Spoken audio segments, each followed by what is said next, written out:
All right, we are back. Sports Take. Rob Ellis, Derek Gunn with you on this Friday as we get you set for the Phillies and the Padres Game 3 of the NLCS.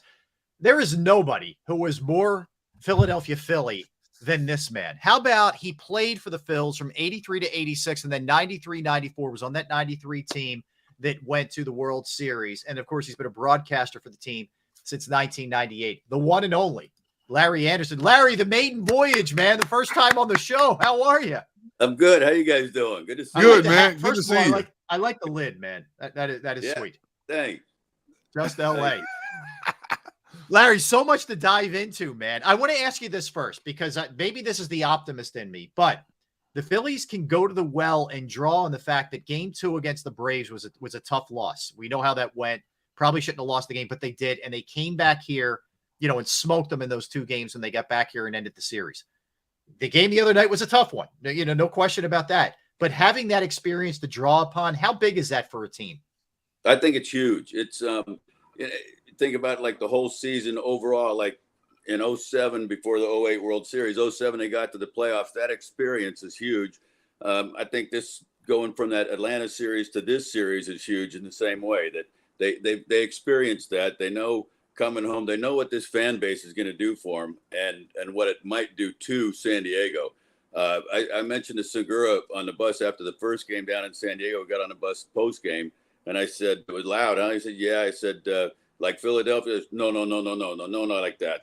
And it was just, all these guys are saying what a difference it made and how it certainly pumps them up. And I think, but having that experience, having, lost that Game 2, the second game in Atlanta, the same way as this one, it was a tough loss. I think one we expected to win or thought we would win, but Nola he did not have good command. I know he mentioned in the post game talking to writers that he felt he missed some location on a couple pitches, but he said he felt like he had pretty good location. I'm anxious to see if he went back and looked at the tapes and would say that again, because I thought his command was as bad as I've seen it this year. Wow. Yeah, the 0-2 thing bit him again, for sure, especially against his brother. But go ahead, Derek. Yeah, hey, Larry, two questions and one for you.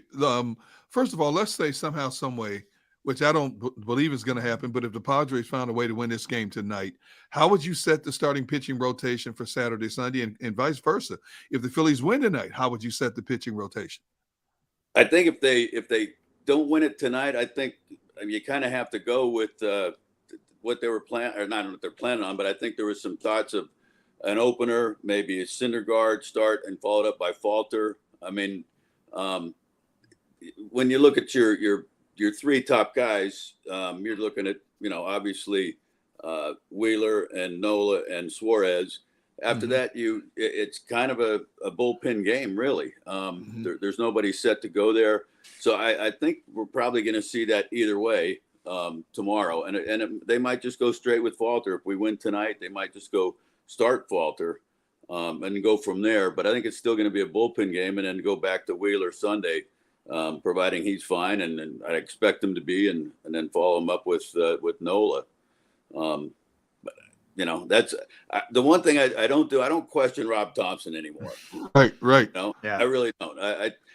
The one thing I would say, I thought for me, seeing Nola the way he was the other day, I might have had somebody ready a little sooner. But the one thing with Nola, and Wheeler can be the same way. He threw 24 first inning pitches his last start, and it's like something just kicked in, and it was just complete dominance after that. I think Nola can do the same thing. Although, it was later in the game, like the fourth inning, I think, and just seeing things kind of getting away from him. But other than that, I think Thompson's pushed all the right buttons, and whatever he decides, I'm good with it. I really am. LA, I'm not really sure what to make of Suarez. I mean, he went on that run during the regular season where he was awesome, incredible. Yeah. And I the Houston game was meaningless, so it's hard to read too much into that. But I didn't love what I saw last series either. Do you have any kind of sense of him and what we may get tonight? Yeah, I think the game against Atlanta, I think he was just so amped up. And one of the things he talked about, he was so excited that his family and his friends back in Venezuela are going to be able to see it. And I think it's like going home and pitching in front of your your hometown. You know, you have your family, all your friends, and it adds. You put more pressure on yourself because you don't want to let them down. You know, you kind of take your eyes off yourself and you look at them and go, I can't let them down. And I think he put a lot of pressure on himself in that Atlanta game. I think that was a big learning experience, much like for the team losing that second game and coming home with the fans and realizing they can take care of business at home. I think Suarez is going to be the same way. I really do, because he's very poised, almost always has a composure underneath him and about him. And I expect that today. He's pitched well against San Diego, so I expect to see a different Suarez than we saw in that Atlanta game. Larry, how imperative is it for Suarez to give you just enough so that you can get to Alvarado, Eflin, or Sir Anthony, compared to you got to you got to hook him early, and all of a sudden you're looking at Hand, you're looking at Gibson possibly. How imperative is it for him to give you good six plus innings? Well, I think getting 6 innings sets the bullpen up for us, and that's kind of been the case. And I agree 100% that they need length out of him. And with any bullpen, when you're the long man, the middle guy, that generally is your weakest link. Otherwise they would be at the back end of the bullpen. Yeah. So I think it only makes sense. It doesn't mean that they don't have the ability to do the job. I don't think there's any question they can.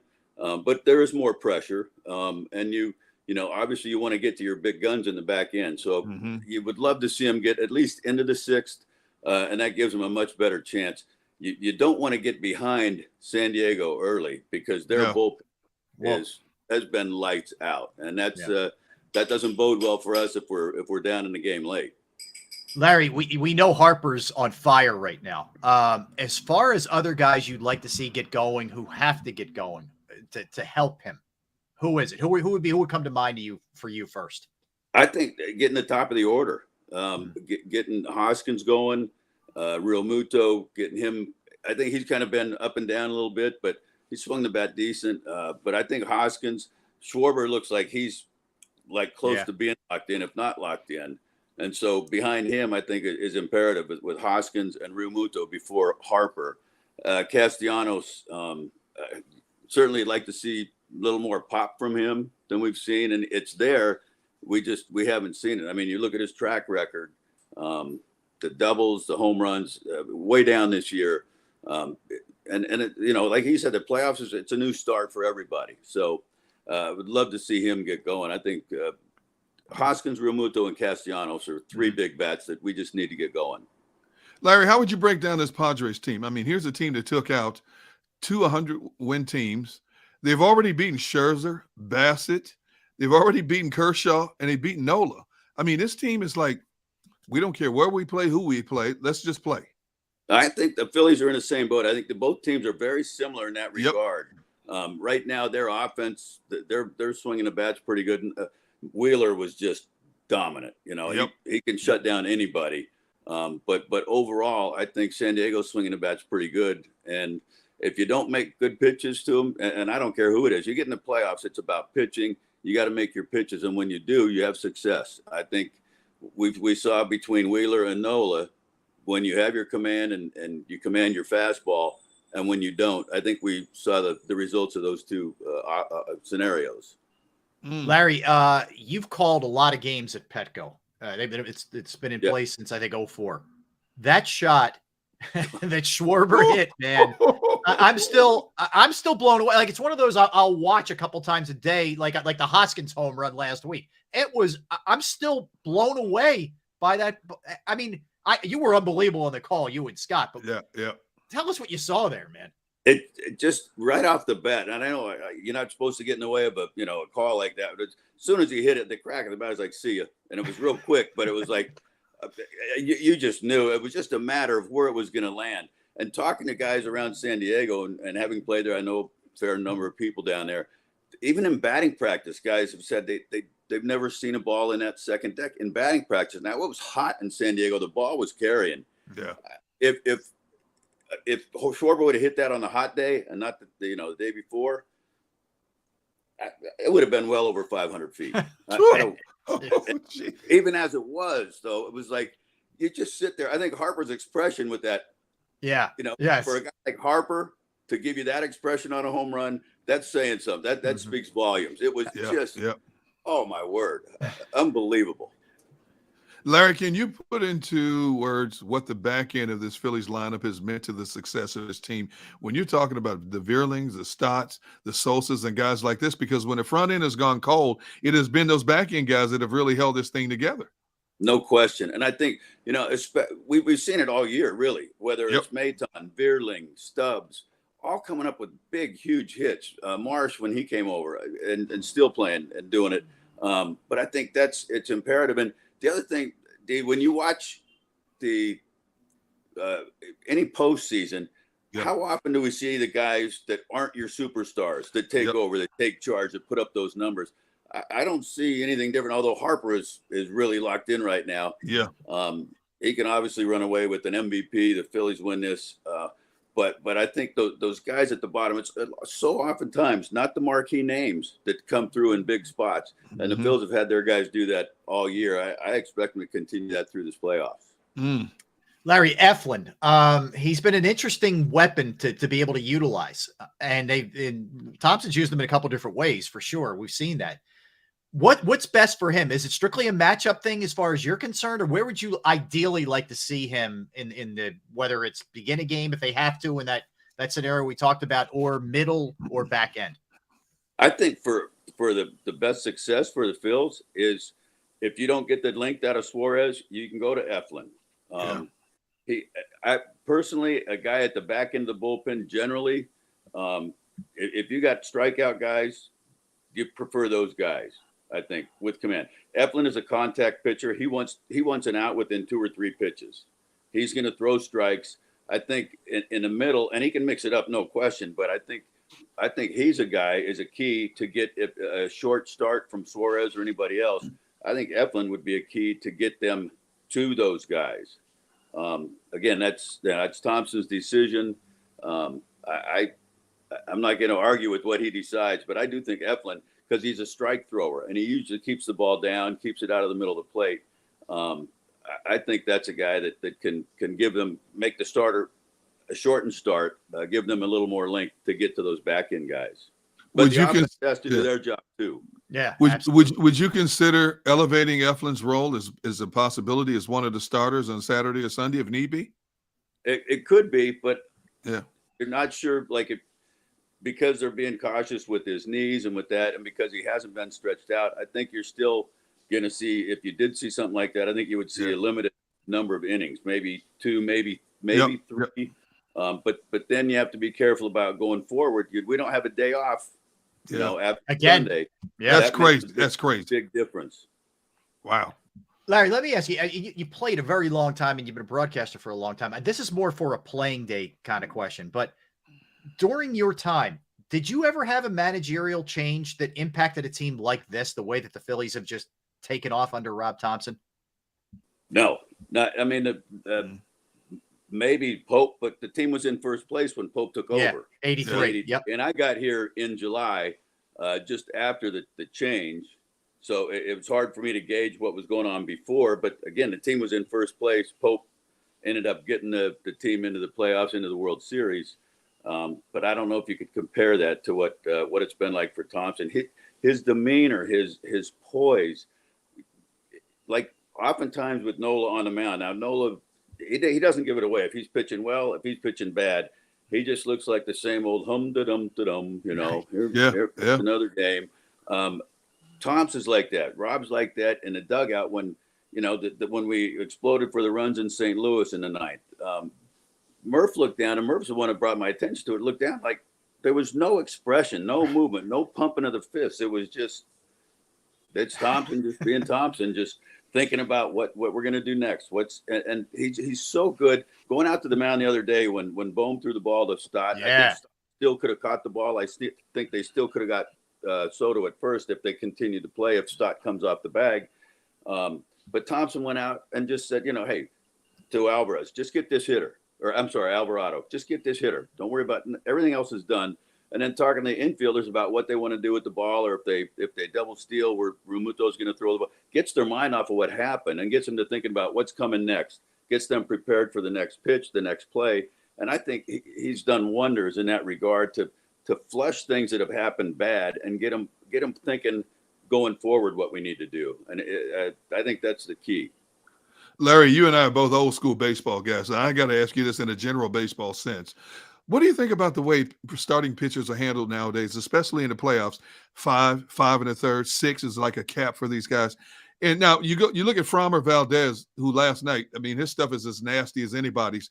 He went 7, but he had also thrown 101 pitches. Okay, that's understandable. But for the most part, these guys now, once they hit that 80 pitch plateau within a 5, 6 inning range, all of a sudden they're getting a hook nowadays. Man, I'm like, wait a minute, what the heck is going on here? To me, it may have cost St. Louis the wild card series. Quintana, what do we have? 1 hit off of Quintana, or 2, maybe 3. We weren't sniffing him. Yeah. They take him out with 1 out in the 6th, and he's got 78 pitches or 82, whatever it was. I'm like, because it's the 3rd time through the order, and heaven forbid you face somebody a 3rd time through the order. I would love to see these managers come out and take out Nolan Ryan or take out Steve Carlton after 5 1/3. There would be a fight on the mound, and I'm pretty sure Carlton would have won and Nolan would have won, and the manager would have been walking off the mound with the bloody lip. Because it was like, I'm not coming out of this game. But to me, a lot of that, part of it's analytics, which I think there's a place for it, but it shouldn't dictate the game, which it's trying to do now. Most people in baseball, most organizations in baseball don't want old school people around. It's just a fact. You can look around, you look at staffs and stuff. There's not a lot of baseball people. There's a lot of analytic people. And that's what they're trying to do. I had a long conversation with John Smoltz in Atlanta, and his feeling is that the analytics wall has been built so high and so strong, it's tough to take it down. And there's a place for it, but to me, if we condition these guys in the minor leagues, the workload, you can't, like, guys used to throw to get stronger. Yep. And nowadays we have to watch the workload. We can't let them do this. We can't let them do that. We're only going to pitch them 60 pitches. We're doing that. We're starting that in the minor leagues, and it's when you're conditioning pitchers to go 5 innings, you're going to get a 5-inning pitcher, and that to me is what we're doing. And again, I know I haven't played in 30 years, but it's still the same game. And if you got a Steve Carlton on the mound or a Nolan Ryan or a Zach Wheeler, and you're going to say, okay, well, he's got 80 pitches. He's in the 5th inning, but this is the 3rd time through the lineup. We better get him out. It makes no sense to me. It just doesn't. And but that's where baseball's at. You can't. I'm not saying you can't have analytics, but I don't think analytics is the answer to everything. And I agree. I think a lot of teams are trying to take it that way. See, Larry, I'm sorry, Robert. I just wanted to follow up real quick. I think the robotic approach to professional sports, because football is just as bad, takes away the organic feel for the head guy calling a game. You lose that so-called chess match between human nature, and now robotics is telling you what to do. And then a lot of times you can't make a decision until you get a call from somebody else that says, well, the percentages show you need to do this. I think it just takes away the chess match of the game. No question. And it also doesn't allow for a player to have instincts. Yes. Chase Utley didn't have to be told where to play on every hitter. Everything. They got a sheet. Well, is it because they don't work on their memory, or they don't have a memory, or is it because they're told from the time they sign, you're going to play here, you're going to do this, you're going to do that? Excuse me. When I was coming up, and I hate to bring up myself, but I learned a lot about myself through Dennis Eckersley, through Dennis Kinney, through Ron Salyer, for guys that never made it. Obviously Eckersley's a Hall of Famer, but we had a pitching coach, a pitching coordinator that came through the city once, twice a year maybe. And he would stay there for a week to try and see all the starters and see as many guys in the bullpen. That was your pitching coach. That's what you had. The rest of your staff was a manager, and a pitcher coached first. The manager coached third. You didn't have other coaches. Now you got 6 coaches. You've got 15 analytics people. And everybody's telling you do this, do this. So where's the instincts come in? Where do you learn to make adjustments. You don't, because you just stand there and go, okay, well, he's going to tell me where to go. He's going to tell me what to do. There's no end. They've taken away the instincts, and players can't learn from experience. And also in the minor leagues, you're moved up so quick. You know, guys go through the minor. You're not up in the big leagues in 3 years. So you're done. You're an organizational player. I just think we're babied too much and told too much, and not teaching how the game should be played or how the game has worked. Guys don't know that. They just don't. Larry, last one on the analytics thing, and I know what you said about Smoltz and the walls up high, but even a guy like Theo Epstein, who was really like a pioneer in this, said, we took it too far, man. Like, we got to dial this back. And I think some of the things they're trying to do is change it. Do you get a sense, just baseball wise, not just Phillies, but across the league, that there is a little remorse, like, man, we took this too far. Like, we got to scale it back to get more people back involved in the game. Do you think there's a little buyer's remorse, if you will? I do. And one of the things, I watched the game a few weeks ago, maybe a month ago. It was on, I don't know, ESPN or MLB channel, one of those. And it was a AAA game, and they had the automatic, where you can challenge a pitch, a call.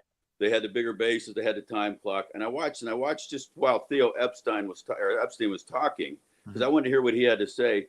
And he was talking. I heard him say something about the bigger bases. He said it's only a couple inches, but it could make a difference. Teams aren't stealing that much anymore. So what you're telling me is, you're not playing the game the way I want you to, the way that the analytics people think you should. You're not doing the video baseball type that you should be doing, because that's the experience that these guys have, is video baseball. And like, why are you trying to dictate that? So you want teams to run more, so you're dictating how this game should be played. The shift, if teams want to shift, I think they should be able to shift. If you don't want to teach guys to hit the ball the other way, so be it. Now, do you want Harper hitting the ball the other way all the time? No. You don't want to take away his power, what he can do, or Schwarber. But the other 7 guys in the lineup can't hit the ball the other way. If there's a shift on, you can't force them to play you straight up. Why don't you let the players dictate how the game's played, instead of trying to dictate to them how you want them to play? Yeah. But that's obviously my feeling, and it's a losing battle, I will tell you that. Well, we like hearing it. Last one from me. Give us a bit of your scouting report on Musgrove for maybe people who haven't seen him. He's the starter the Phillies are going to be facing tonight. What does he bring to the table? A solution that somebody can't find. That's what he brings to the table. It's amazing. Now, I don't know the exact numbers, but obviously somebody with the Mets noticed a completely different spin rate for him than what he had been throwing. That's got to tell you something. I mean, to me, am I accusing him of cheating? No. So the ears maybe did have something going on, Larry? Is that what you're saying? What a coincidence that something was happening. I don't know if it was his ears. I watched Darvish come off the mound the other day, kind of doing this off with his hands, like, as he got something on his face that he was getting off. Who knows? I don't know. And I'm not accusing him, but I'm saying, I watch for things like that, you see things a little different. Musgrove, though, he's got great stuff, great off-speed pitches, fastball command. If he's got good fastball command, he can be tough, because his off-speed stuff, his slider, curveball are so good. It's going to be a challenge, but I think the Phils will be up for it, no question. I know the fans will be. Larry, Larry, go ahead, Derek. I'm sorry, Larry. Last question for me when we're talking about the Padres. Josh Hader, when the Brewers traded him to San Diego initially, he couldn't find the ocean. He was like in a funk like you've never seen him before. All of a sudden, September rolls around in October. He's back to the Josh Hader of 2021. For a guy as rail thin as he is, it's just amazing how hard this dude can throw a baseball, man.